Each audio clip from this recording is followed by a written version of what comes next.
Natasha and Giovanna. Welcome. Hello, good morning. Hi, everyone. Yeah, so I'm Natasha, and my mother started fostering about 11 years ago. And my daughter, Giovanna, who's beside us here, she was 8 at the time. So obviously when I started fostering with my mom being a support, I was older. So I looked at the children as, one of my own as well. And also they were coming in to help me out because I only had one child. And it was really lovely to have more children in the household. And I remember my daughter really, really enjoying that experience of feeling what it could feel like to have siblings and things like that. So it was very beneficial for us and also beneficial for the young people coming in. So it worked beautifully. Thank you, Natasha, for painting your journey. When you said these children, when they are coming in, you felt like they were helping you. In what way? Well, I've had no more children other than Giovanna birth children, but I've looked after many children who feel very much like my own as well. So in that way, there was a beautiful exchange from one to another. So we gave them a home and they provided something lovely for us. So it was a two-way thing. It's lovely. It also helped you because I used to ask my mum, when are you going to have another child? So I want to sit right. Oh yeah, I used to get pressure for having extra children. But that pressure eased off once the young children came into place. Yeah. Oh, that's true. So there you go. There was some auto-completion of some kind. The family was already completed with either a younger sibling or an older sibling, and Giovanna was happy with that. Right? Now that you are a foster carer yourself, Natasha, right? And then Giovanna, how are you helping mom? So I'm helping mom by supporting her in every way as possible, especially when there are emotional times, with the families with the young children, and I try my best as hardest. I always support her with doing drama therapy. That's what I do. I've started this module when I was 16. Have you at any chance had a foster child who was older than yourself? On one occasion, yeah. Tell us about it. What happened? It was fine. We got along very well. Yeah, we bonded. We actually call each other sisters and we're still in contact to this day. Oh, nice. And the most beautiful thing about that, she's actually a white British child. Okay, right. Right. So in that situation, that fostering situation, when you had somebody from a different culture altogether, did you think you played any role to sort of fill in any gap between this generation, the Natasha mother generation, and you, the young ones? You did. Yeah. She may not realize she did, but she did, because if I wanted to communicate something, coming from being the kind of mummy figure in the household, and I wanted it to come across a little bit, smoother, I would go through Giovanna, and I do go through Giovanna.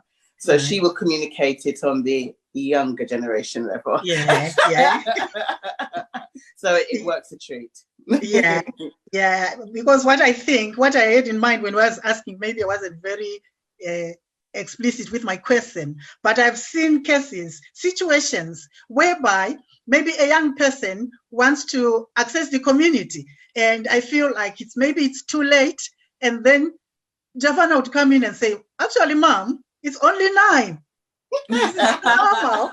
This is so normal with the British youths. So it works that way as well. You're quite correct.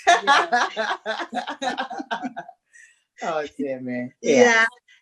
Right. So I'm back to Natasha. This is where you are, a foster parent now.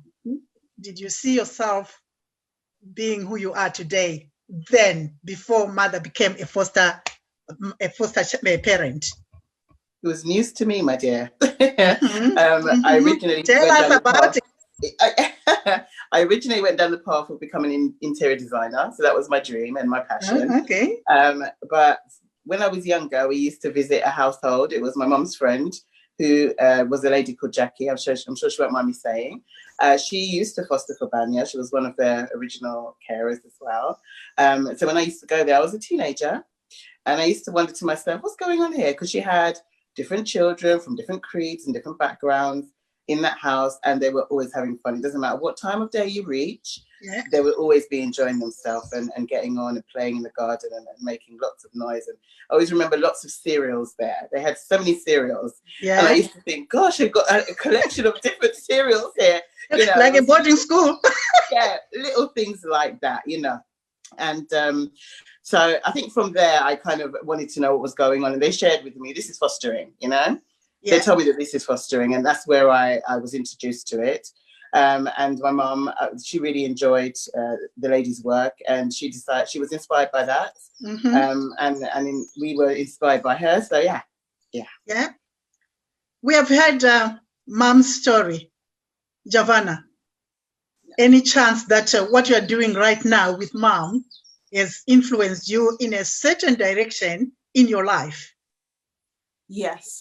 Initially, I wanted to be an actor and a singer, so I was more focused on becoming a performing arts type person. But seeing how young children have suffered sometimes, especially like with their families, I wanted to help them. So by doing the things that I love, drama, I wanted to create this drama therapeutic module to help them. So I started this when I was 16, and then I had done a session with some of the young children when I was 17, and it went really well.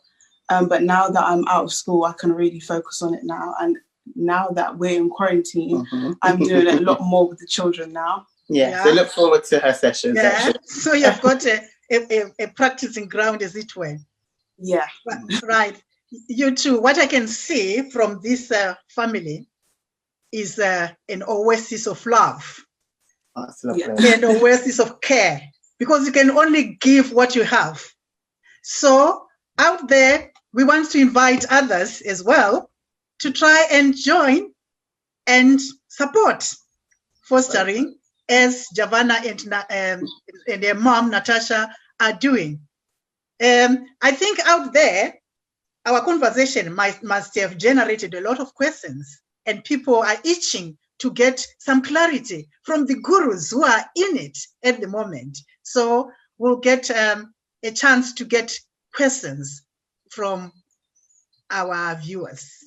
So the first question we have right now is from Theo, and he's asking, what advice would you give to potential foster carers in relation to their concerns when they're worried about their children not getting enough attention, or their children becoming jealous of the attention they're giving to their foster children? So if someone is on the fence about becoming a foster carer and worrying about their own children being affected, what would you say to them? And I would like to direct this question to the three of you. So let's start with you, Fran. Right.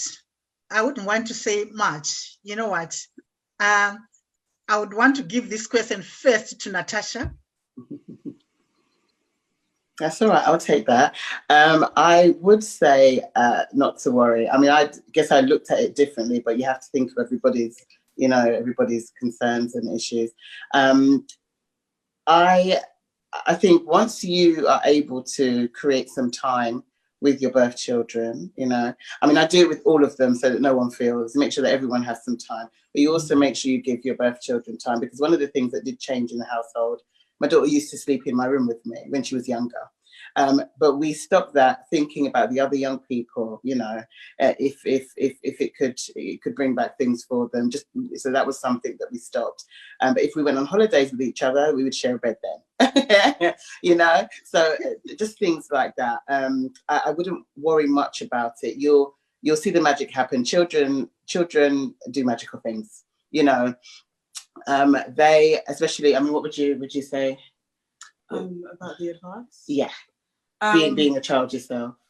So I think the foster parents should just reassure their children that they're doing it for them. And, it's an opportunity for them to connect with the young people and help them out. It's a good thing what we're doing here. So, And extend your families. Yeah, extend the family. Right. Yeah. Right. I would just add on to say it needs just a balancing act. Make sure you don't favor any one of them. That's it. And then with ourselves in Banya, we may allay these fears from the prospective foster carers by training, making sure we give them training that will make them understand children behaviors, their journeys, what to do with children who have been on a traumatic road. So training would actually help.